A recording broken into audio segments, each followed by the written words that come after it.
Good afternoon, and what a privilege to be here in this special place. Thank you, Pastor Royston Smith. Thank you, church board members. Thank you, singers. You heard wonderful music by people that I admire, and oftentimes you see on BBC, praise and worship. Thank you so much for having me with you today. I would like to say a word of encouragement for the media team. You are absolutely amazing, beyond any expectation. Your commitment, your passion, your professionalism, I want to honor that by recognizing you today. Well done. May God bless you, and may the fruits of your work be somehow known to you, be known to you in, I don't know, maybe not so distant future. Well done, and God bless you.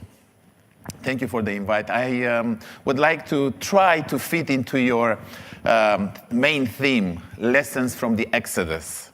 I would like to read to you 9 verses that I'm not going to analyze in detail, but you find them in Exodus chapter 23.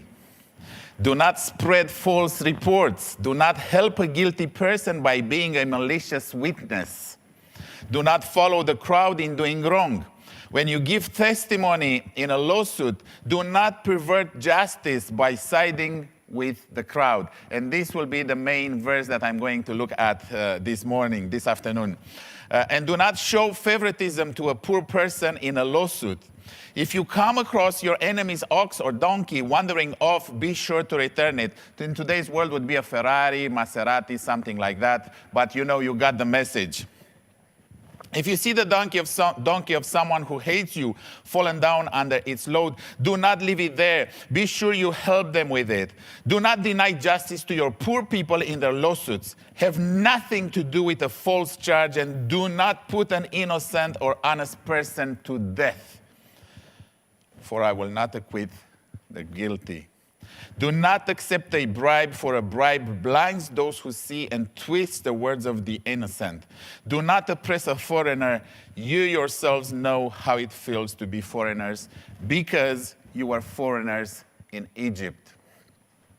I was driving in Kenya from a pretty big city, Kisumu, towards a village. And I had in the car with me 4 kids, 2 of them whom I was about to baptize in the next couple of hours. All of a sudden, after passing over a bridge, I get pulled over by the police, and they ask me, do you have any idea why we stopped you? I said, no, I'm absolutely oblivious why you stopped me.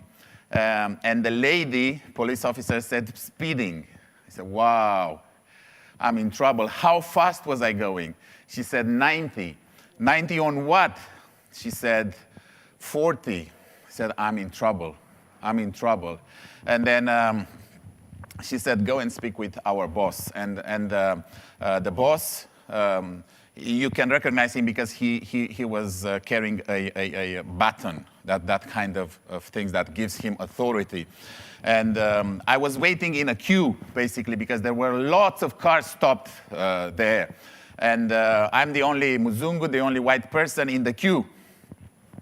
I finally get to speak with this police officer. He looks at me. I'm dressed in a black shirt and black trousers. And he says, what are you doing here? I said, I've been pulled over and I've been asked to come to talk to you. What did you do? I said, what I've done is so bad that I think you're going to have to throw me in jail. In the United States, if you go 40 miles over the speed limit, first they put you in jail and then they ask you, what's your name? And he smiled and said, no, we don't put people in jail here in this country. He asked me, do you have a Kenyan license? I said, no, I'm sorry, I don't have a Kenyan license. I have a British license. He said, I don't know what I'm going to do with you. He says, I have 2 options for you. One is I have to take you to the police station and give you a written warning and a reprimand. He says, The second one would be to give you a court date. to go before a judge where you would be able to present your case. And he said, that's it? You run out of options? He said, unfortunately, yes. Can I suggest a third option to you? I said, okay, yes. Let me go. And he looked at me, what do you mean, let me go? He said, look, I'm a minister. I'm going in a village not far from here. I have these kids in the car. I'm going to perform a baptism.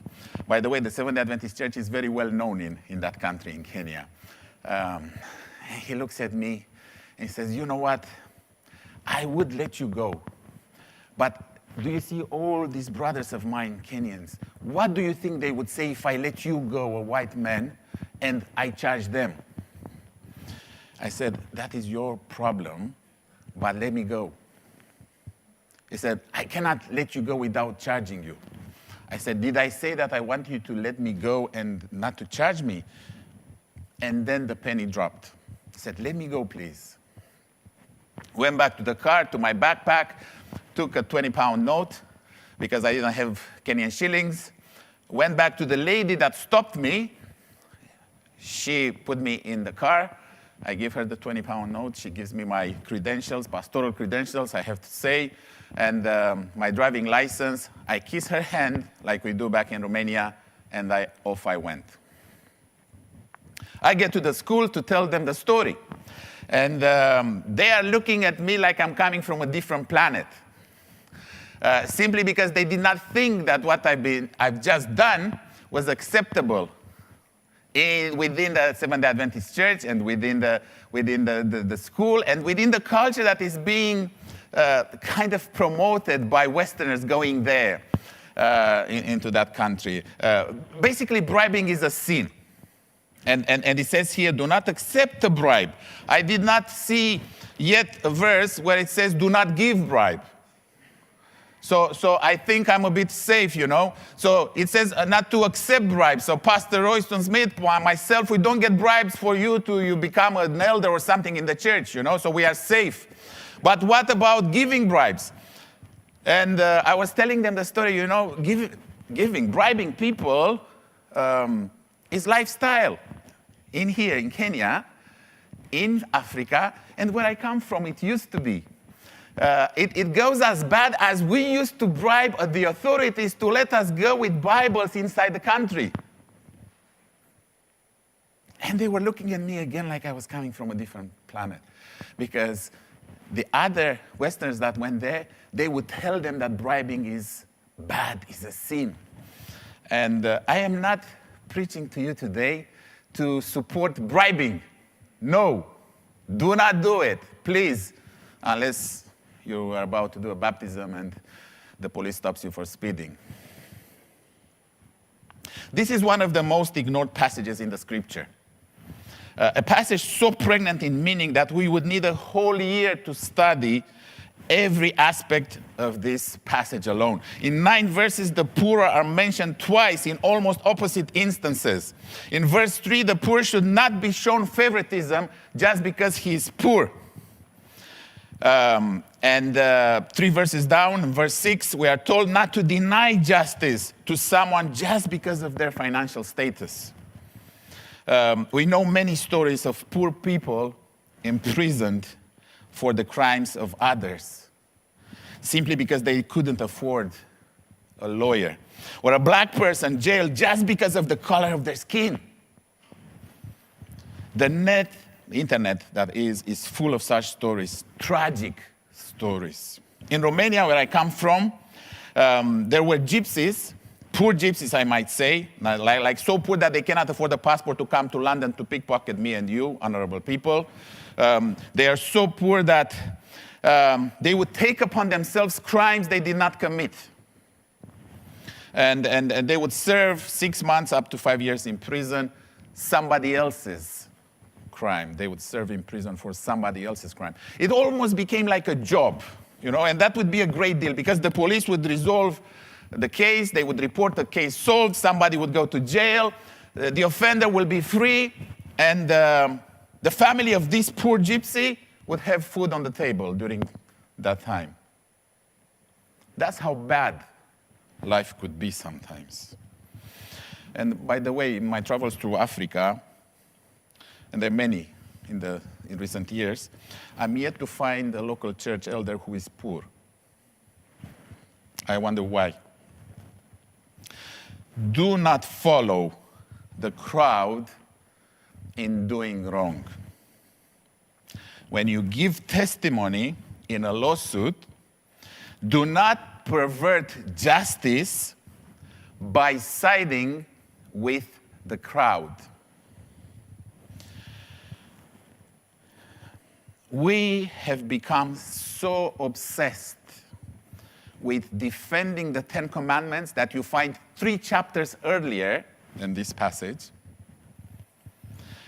and the Sabbath, that we have totally forgotten justice and mercy. The subtitle of this passage in the New International Version is Laws of Justice and Mercy. And I wonder, where have I heard these two concepts put together? And I remembered where. In Micah chapter 6. He has shown you, O mortal, what is good. And what does the Lord require of you? To act justly, and to love mercy, and to walk humbly with your God. How many times you gave your vote to this fellowship, a girl who got pregnant out of the wedlock? How many times you came back to me and quoted Deuteronomy, chapter 22. And I'm going to read in your hearing from verse 20. If, however, the charge is true and no proof of the young woman's virginity can be found, she shall be brought to the door of her father's house, and there the men of her town shall stone her to death. She has done an outrageous thing in Israel by being promiscuous while still in her father's house. You must purge the evil from among you. And how many times we become purgers of evil, because that's what the Bible tells us. And then I'm told, you know what, Pastor? Here in London, in Wimbledon, where I pastor, or in Croydon, we do not stone these young ladies anymore. We discipline them by disfellowshipping them. It is a redemption process. We make a statement to the world how pure we are. That is how mercy looks like to us. Anything less than the ultimate punishment is mercy to us.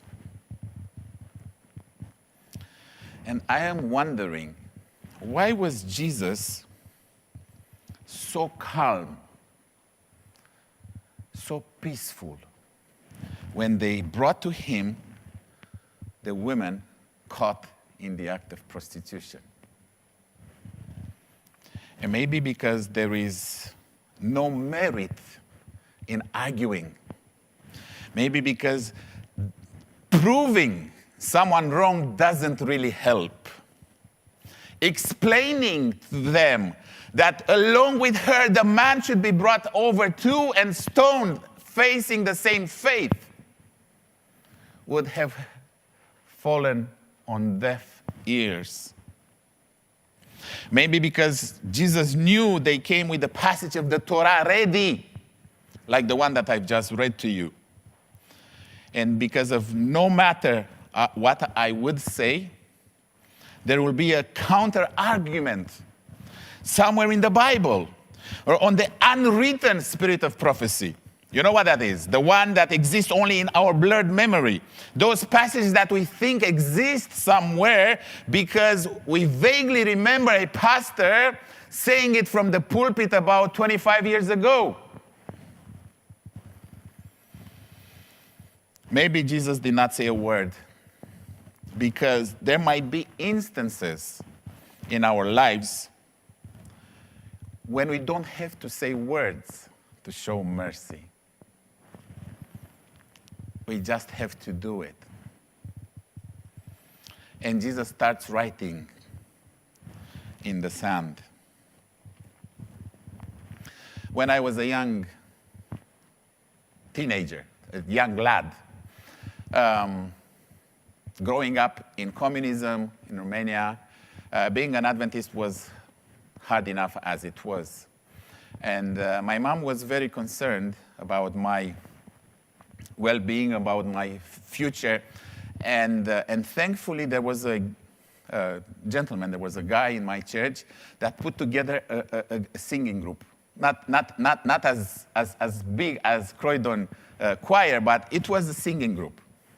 And because of his influence upon me, and because of my activity with this singing group, yeah, don't ask me to sing, by the way. That was like 30-some years ago, 35 years ago.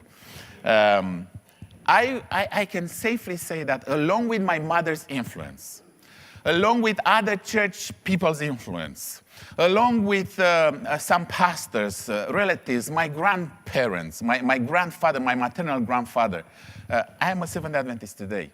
But my sister is not. My sister is not. My sister is not in the church. She left a while ago. And because she didn't have the chance to be part of this group. So I can say that was a defining factor for my spiritual life, right?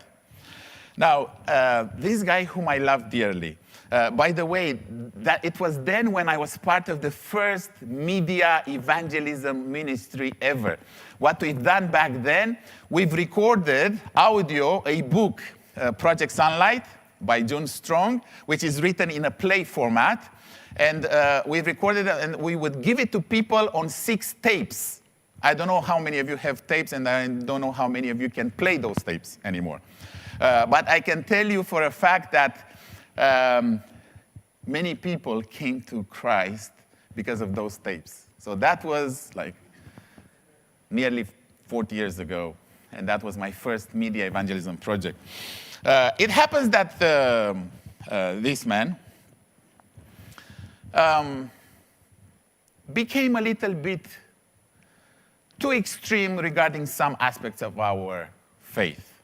In particular, he was so passionate about the righteousness by faith concept, 1888 General Conference, and he became being very passionate about it, promoting these aspects to a point that he wrote a book, and he was questioned by our theologians back in Romania in the church administration. They found nothing to worry about. There's nothing wrong with being passionate about the concept of righteousness by faith. But it came a point where the local pastor wanted to get rid of him, and they wanted to disfellowship him. And my mom called me, and she said, on Sabbath, we are going to have a business meeting to discuss disfellowshipping your friend. And I asked her, what are you going to do? And there was silence. I said, if I were you, although the writing is on the wall, yeah? When the church comes after you, there's no escape, Pastor Royston. Yeah? So no matter where you hide, the church will find you. So the writing was on the wall. But I told my mom, listen, it would be good for you to stand up and express your opinion. Say it with your lips. And then when the vote happens, you give the vote accordingly. Long story short, I talked to her on the Sunday after. As I said, the writing was on the wall. I knew what was going to happen. And I said, what did you do? And she said to me, I abstained. I love my mom. I really do. She's a great, great, great lady. But I'm wondering, what did the church do to us? What did the church do to us? Do not side with the crowd. We had forgotten that. Why? Because we are here on a Sabbath day and we keep the Ten Commandments. We had forgotten that siding with the crowd is not the best way forward. And although nothing may happen, you still have to express your position. Do not follow the crowd in doing wrong. When you give testimony in a lawsuit, do not pervert justice by siding with the crowd. Siding with the crowd. And then I am convinced that in the kingdom, you and I will be able to meet some of those who shouted from the top of their lungs, "Crucify him!" Some of them will be in the kingdom, I'm sure. And they shouted from the top of their lungs simply because they were not theologians. Nothing to do with blasphemy. Most of them, I believe they didn't even know what the word blasphemy means. Like today, if you ask most of the young people what blasphemy means, I'm not going to tell you. Look up the dictionary. By the way, if you are watching, from wherever you're watching. They were simply ignorant people who can do nothing on their own unless there is a crowd to follow. I would love to sit down with them to listen to their story of redemption. How they were able to accept Jesus, to accept Jesus' forgiveness, and to forgive themselves as well. I'd like to believe, and I do believe with all my heart, that Jesus' prayer, "Father, forgive them because they are ignorant," that was an answered prayer. If there is a lesson from the story of Exodus, by the way, there's a documentary, a film that I totally recommend. It's about Moses on revelationmedia.com. You can watch it freely. If there's a lesson that Pastor Willie, I've learned from this passage, that lesson sounds like this. The Seventh-day Adventist Church is not the promised land. The Seventh-day Adventist Church is the wandering in the wilderness. Because our natural inclinations, our human inclinations, are lying, stealing, showing favoritism, like the passage says, denying justice, denying mercy, twisting, and oh yes, we are the best at twisting. I am an expert. Pastor William, am an expert in twisting. We do not oppress the foreigners, we just ignore the refugees. Will we ever learn the lesson? The Seventh-day Adventist Church is today in the Exodus stage. We got out of a great disappointment about 170 years ago, and we find ourselves stuck into our own wilderness conspiracy theories. We still argue about the obvious. What day of the week is the Sabbath? Simply because we refuse to celebrate it.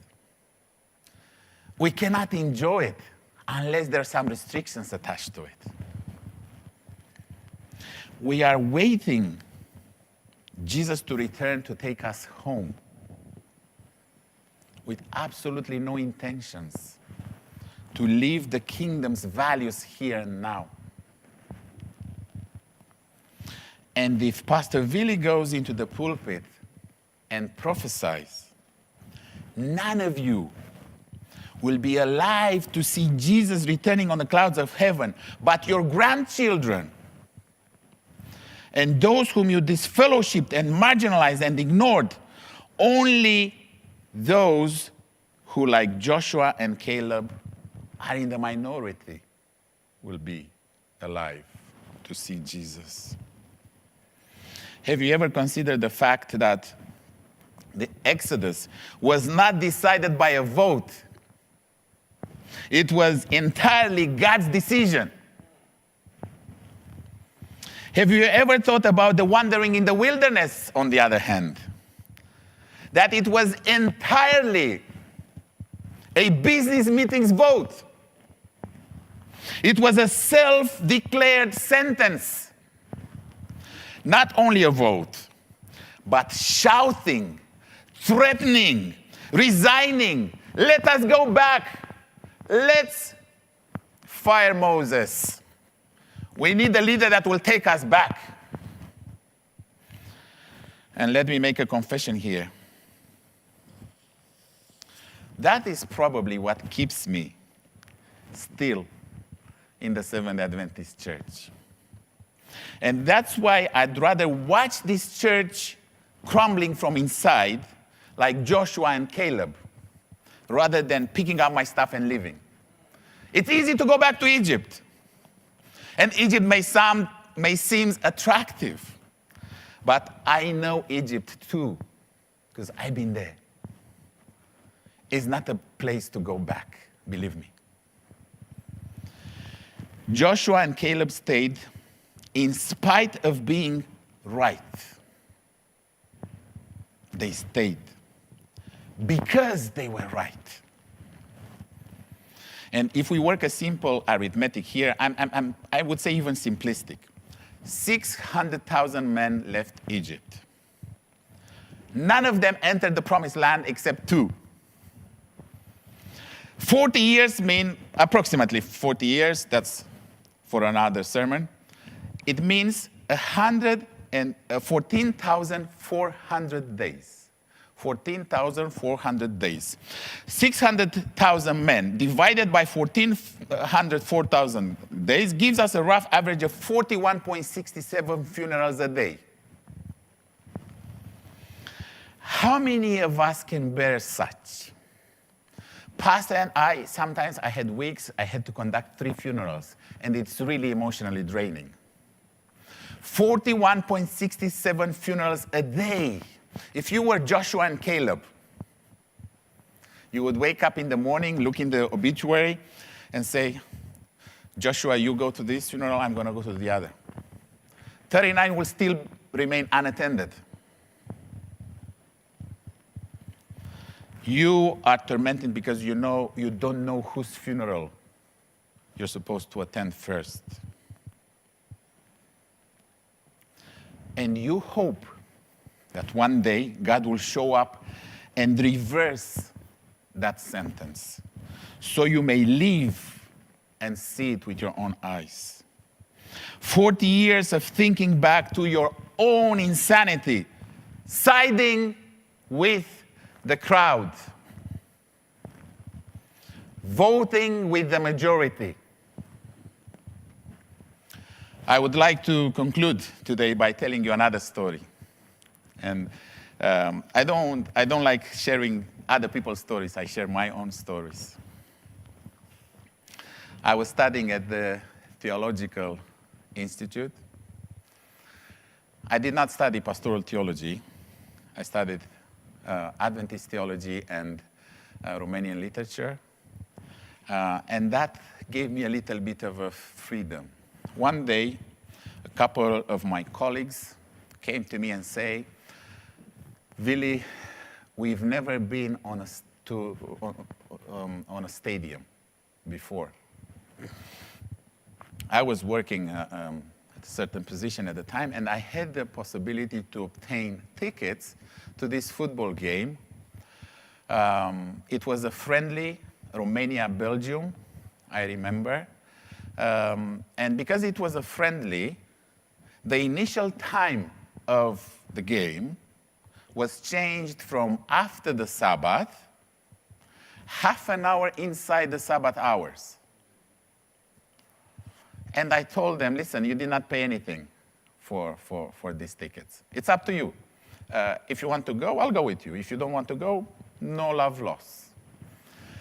But they were so, two of them were studying particularly for ministry, and it was myself and another friend of mine that was studying business at the time.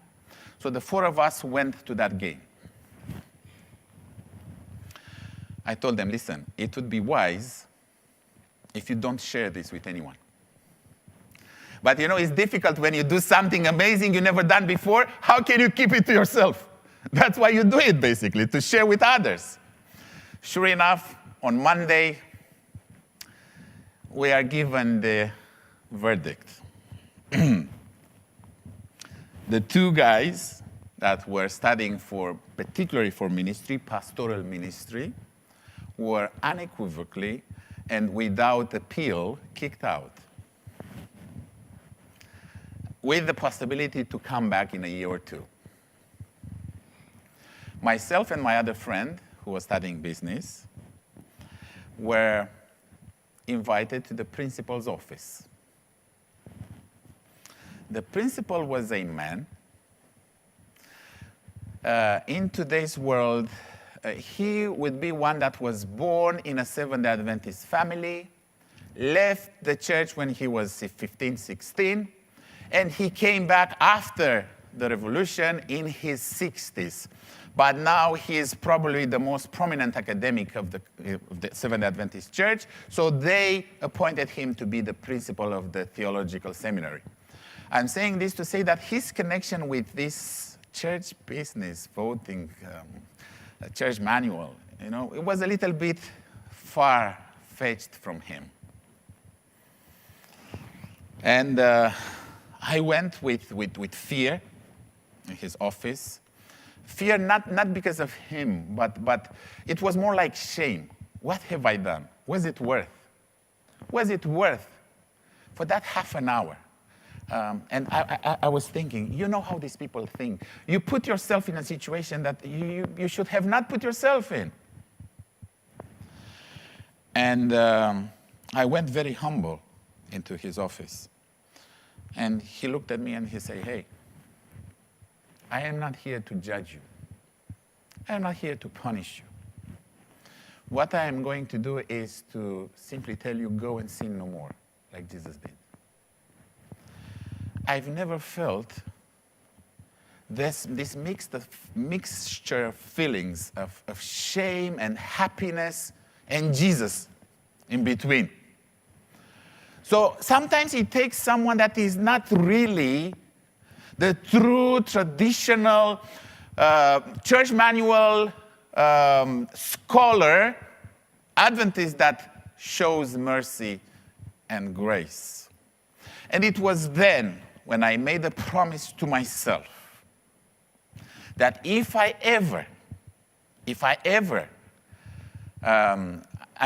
given the privilege to be in ministry, I would first use mercy, and only if necessary, it's absolutely necessary, use justice.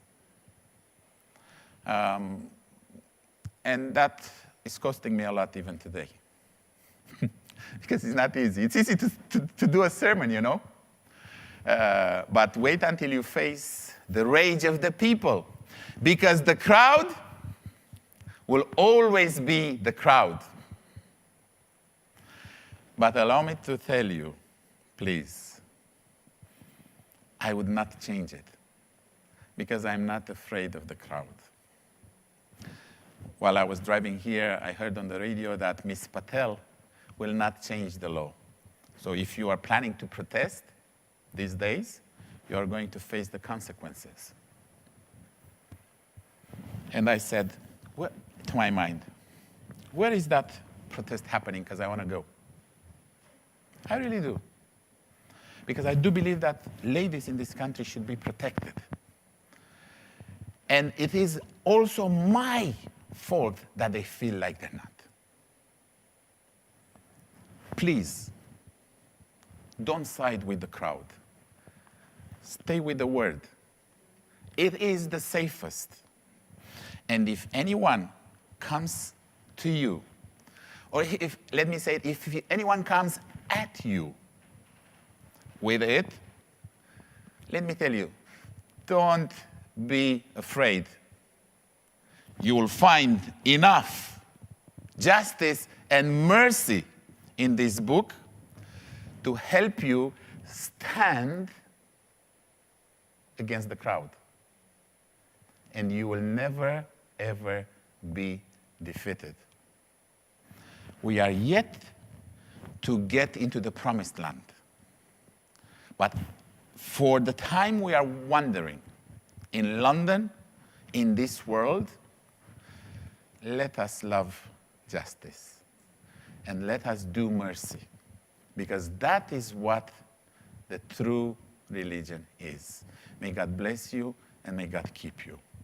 Let's pray. And now, Lord, I want to thank you for the lessons of mercy that even in the most challenging time of your people's history, you were able to teach them that mercy triumphs over judgment.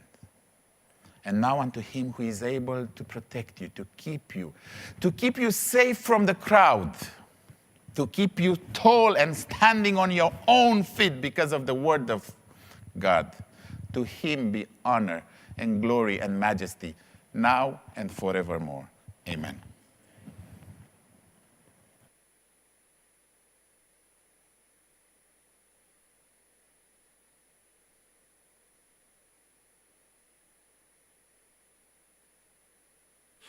Oh Lord, I cried when I cried, I cried all night long. Lord, I cried when I cried until I found the Lord. My soul, I just couldn't be content. I found the Lord. I just couldn't be content. I found the Lord, Lord.